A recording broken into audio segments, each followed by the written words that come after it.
Alors en fait, je viens d'enregistrer le document Illustrator dans le dossier qui contient les photos. J'ai zippé le tout et je l'ai envoyé sur un serveur. Et donc, si vous voulez récupérer le document, les documents que je viens de créer, là, il va falloir taper ceci dans un navigateur web. Donc ça, c'est pour ceux qui auraient foiré leur travail parce qu'ils auraient oublié de faire un truc ou l'autre. Vous allez redémarrer sur de bonnes bases avec mes images Photoshop et mon document Illustrator.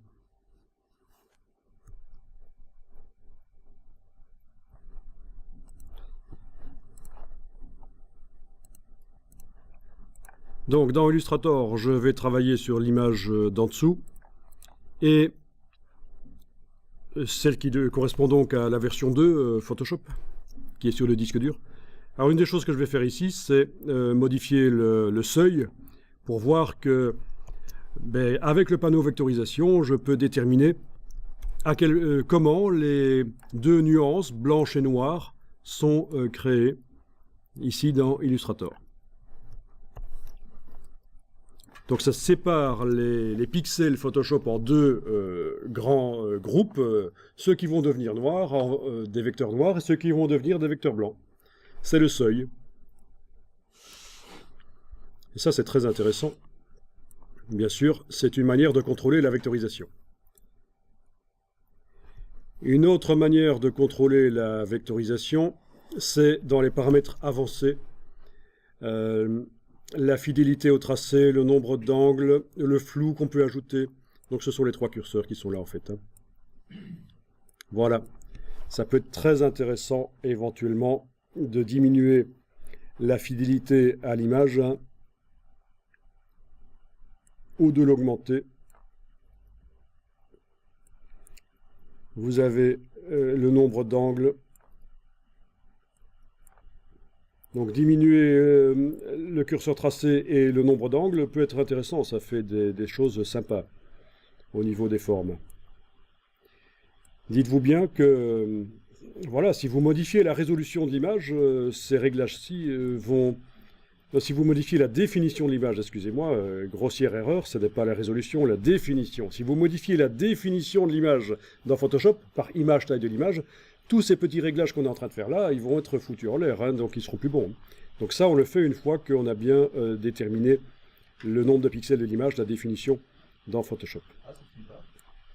Disons que le résultat visuel va changer en fait. Hein. Là, je suis en train d'affiner la vectorisation sur base d'une image qui contient un certain nombre de pixels. Oui, ça va rester, mais pas exactement avec le même résultat. Hein. C'est quand même très fin comme réglage. Hein. Voilà, là je fais un réglage qui me fait apparaître quelques petites taches, je trouve ça sympa par exemple, pourquoi pas.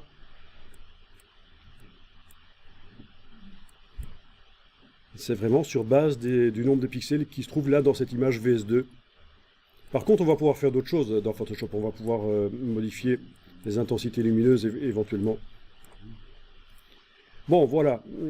Le reste, fond, contour, ça vous ne cochez pas. Contour, on fera de la vectorisation contour. Vous allez voir que c'est super intéressant quand on a affaire à des dessins qu'on a photographiés. Par exemple, un de nos propres dessins au crayon ou au bic. On a fait un tracé sur une feuille de papier, même en tout petit. On photographie ça et on va pouvoir vectoriser les traits et leur appliquer des brushes Illustrator, faire plein de versions. Donc, ça va être super intéressant. Ignorer le blanc, c'est une option dont on parlera. C'est pour faire en sorte que ce qui est blanc dans l'image devienne transparent dans la vectorisation. Mais ça, on en reparlera. Ici, pour la montagne, ce ne serait pas bien de cocher ça parce que la montagne est là des parties blanches. Si je vais revoir dans Photoshop, elle a évidemment des parties blanches, la montagne, et j'ai pas envie que ça devienne du transparent. Mais l'option ignorer le blanc peut être intéressante quand on vectorise un dessin ou un logo qui est entouré de blanc. Il est complètement en couleur, le dessin, le logo, il est entouré de blanc. Et là, on coche ignorer le blanc et ça devient transparent autour du logo ou du dessin. Bon, c'est... Voilà.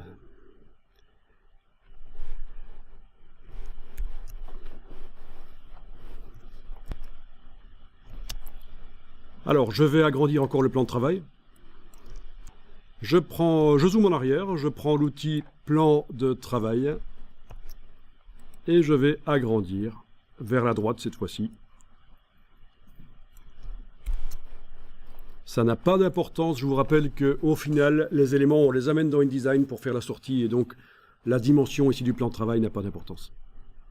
Accessoirement, c'est indiqué là au-dessus, ça fait 71 cm sur 42 dans mon cas. Mais ça n'a aucune importance. L'essentiel, c'est de créer de la place pour que les dessins soient quand même sur un fond blanc. C'est plus sympa que sur un fond gris. Avec la flèche noire, je vais déplacer, en enfonçant la touche Alt, je déplace cette vectorisation. C'est donc une copie parfaite. Ce sont les mêmes paramètres de vectorisation que j'ai retrouvés forcément.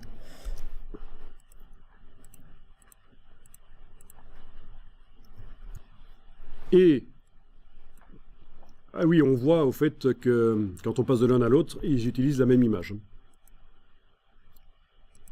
Si vous voulez que ce ne soit pas la même image utilisée, il faudra sur le disque dur, évidemment, dupliquer le VS2, le renommer VS3, rééditer le lien, enfin tout ce qu'on a fait précédemment. Mais là, ça ne me dérange pas que cette vectorisation noir et blanc utilise la version 2 et celle-ci également la version 2. Le fichier sur le disque dur. Et qu'est-ce que je vais faire ici? Je vais dire, tiens, je vais quand même tester une vectorisation couleur. Donc, à la place de noir et blanc, quand mon image là à droite est activée, à la place de noir et blanc, je vais demander couleur. Et ça va me faire une vectorisation avec 30 couleurs, tiens. Voilà. Ça peut être sympa. Vous savez qu'au début, quand Illustrator est apparu, en fait, la vectorisation n'était pas dans Illustrator. C'était un logiciel à part qui s'appelait Adobe Streamline. Certains ont peut-être connu Adobe Streamline. Et ça a été intégré à un certain moment dans Illustrator. Ce logiciel a disparu de la gamme Illustrator et de la gamme Adobe. Et c'est le panneau vectorisation, en fait, c'est Adobe Streamline. Ça peut être intéressant quand on est graphiste de tester également d'autres marques qui font des systèmes de vectorisation. Les algorithmes ne vont pas être les mêmes. Et donc, si vous êtes amené souvent à faire ce genre de choses, testez aussi ce qui se passe chez Corel ou d'autres marques, des plugins aussi, des modules externes qu'on ajoute à Illustrator et qu'on paye, hein, des modules payants. Ça peut être intéressant de tester d'autres choses. Bon, et ça c'est donc Adobe Streamline, le logiciel de vectorisation qui a disparu et qui a été intégré à Illustrator. Et les graphistes, souvent, faisaient des illustrations comme ça. Leurs clients ne savaient pas que ça existait, la vectorisation, et les graphistes faisaient des illustrations qu'ils revendaient comme si c'était eux qui l'avaient fait, mais sauf que c'était le logiciel qui l'avait fait. Hein, mais voilà, il faut se resituer dans l'époque, hein, début des années 90. Et oui, là, il n'y avait pas encore d'Internet au début des années 90. Enfin, si, il y en avait. Moi, je me souviens qu'il y avait une boîte à Bruxelles, c'était connu. Il y avait un truc bizarre dans cette boîte. On pouvait avoir n'importe quel sujet sujet d'intérêt, on pouvait aller dans la boîte, payer, et on avait des infos sur ce sujet. Et en fait, c'était Internet. Ils avaient Internet avant les autres. C'est marrant, ça, hein, parce que on se disait, mais comment est-ce qu'ils font pour qu'on puisse venir avec n'importe quel sujet et qu'ils nous trouvent des pages... Bon. Voilà, vectorisation couleur. Alors, attention au gros piège de la vectorisation couleur.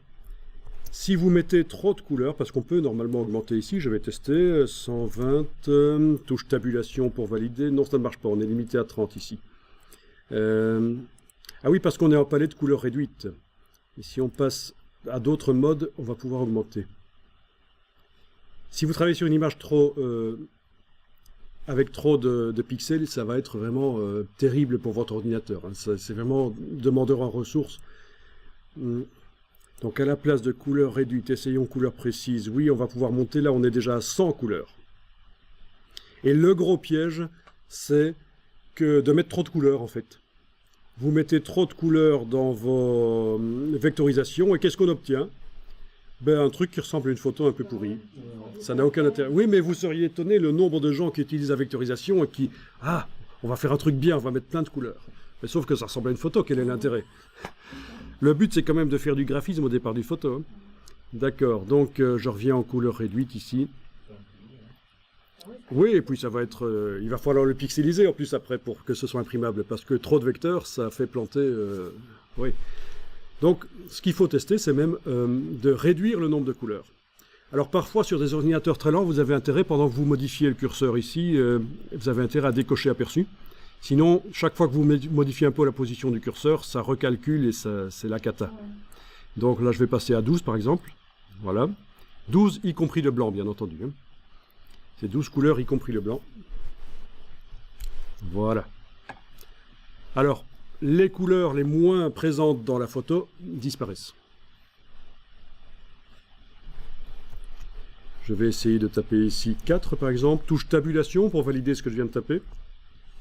Comme dans tous les logiciels Adobe, quand on a tapé quelque chose dans un cartouche, touche tabulation, valide. Voilà. Et ça peut donner des choses bien. Ça peut. Et le fait de changer, ne fût-ce qu'un peu le nombre de couleurs, va changer beaucoup les choses parfois. Là, je suis passé à 3, j'attends un peu que ça calcule. Voilà. C'est quand même complètement différent. Hein. Je vais passer à 5. Touche tabulation. Voilà. On a donc des résultats quand même assez bien différents. 6.